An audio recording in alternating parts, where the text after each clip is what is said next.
Hi students, we're on page 25. We're going to read this story called The Power of Creativity. There's a young man here. His name is William Kamkwamba, and he's at a speaking event in 2013. So if you're at a speaking event, it means that you have something very important to tell everyone. So because it says the power of creativity, and I look down here and I see some kind of a windmill, I am assuming that he made this windmill, but we'll find out. William, and I apologize for the color. This page is like light purple, so it's hard to see on the document camera, but I'll move this up. William Kamkwamba lives in Malawi, Africa, where most people don't have access to electricity or running water. Ooh, that's hard. So in his area, people don't have electricity or running water. They have to cook over open fire and collect water from wells or streams. Ooh, that is deep poverty. That means you have a fire outside. You have to cook over the fire that's outside. Poverty is very high. Only 2% of Malawans can afford electricity. Wow. One person out of 50 can have lights or computer in their house. Wow, that is poverty. In addition, most people have to grow their own food. Life is difficult there, and many people struggle to survive. It's very difficult to live in poverty like that. That's real, real bad poverty. Wow, but this young man is very intelligent. He did something to help everybody. In 2001, when William was 14 years old, life in Malawi became even more difficult. Oh my gosh, this is difficult, became more difficult.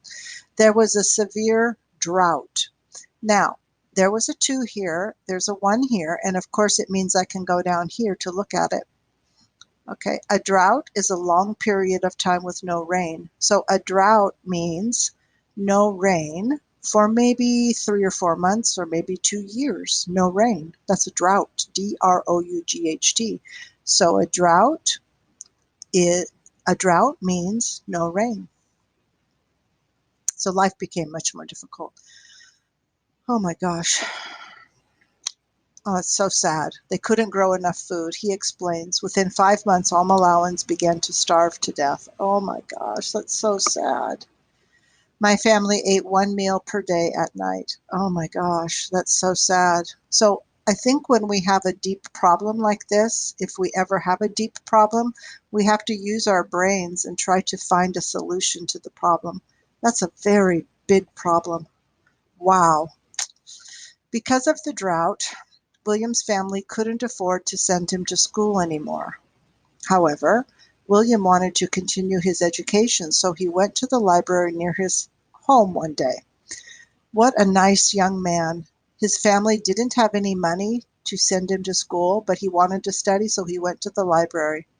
He found a science book there called Using Energy. It included instructions for building a windmill.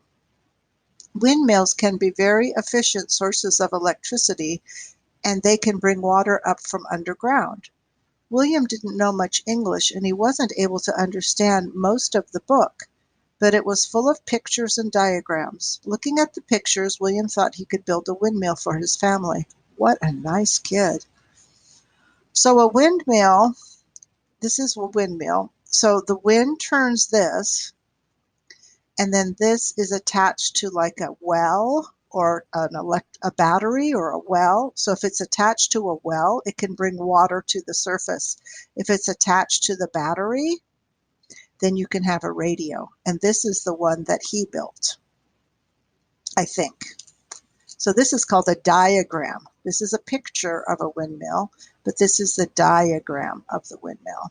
So we'll see what he did. Obviously, he made it. Oh my gosh, this is amazing. Wow, wow, wow. Wow, wow, wow. I'm impressed. When William went home and started building his windmill, a lot of people in his village laughed at him, including his mother. Wow. They didn't think he could do it. However, William didn't let that stop him. He was confident. Good life lesson, students. Even though people say no, sometimes you say yes and you do it and you become confident. He saw the photo of the windmill in the book. That meant someone else was able to build it, so he knew he could build it too. William was also creative. He didn't have the parts and equipment that he saw in the book's diagrams, and he couldn't buy them. So he looked for the parts that he needed in junkyards. Junkyards, as it says in number 4, is a place where old machines are thrown away. A junkyard is a place, it's a place for garbage, but the garbage is old machines, like old cars, old vacuum cleaners, old wheels. So he got his parts at the junkyard. While building the windmill, William changed and improved his design little by little. At first, the windmill powered only one light bulb. Then it powered 4 lights. Good for you, William. Eventually, there was enough electricity for 4 lights and a radio. No one laughed at William after that, and people in his village started to come to his house to get power for their cell phones.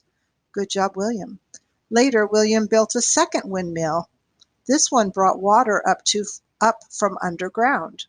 After that, he began to teach people how to build windmills. He also continued to build more of them himself, including one at the primary school. A primary school is for children.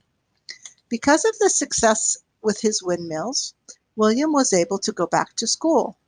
He also helped to develop a malaria prevention program and clean water services in his community. Wow, I am very impressed with him. He wrote a book about his life called The Boy Who Harnessed the Wind, Creating Currents of Electricity and Hope. In addition, he uses his website to educate people and to give them hope. Wow, he's a wonderful person. His main message is this: to the Africans and the poor who are struggling with your dreams, trust yourself and believe. Whatever happens, don't give up. Wow, this was such a great reading. Wow, I hope you enjoyed it as much as I did. He gives me hope. I'll talk to you again soon. Goodbye.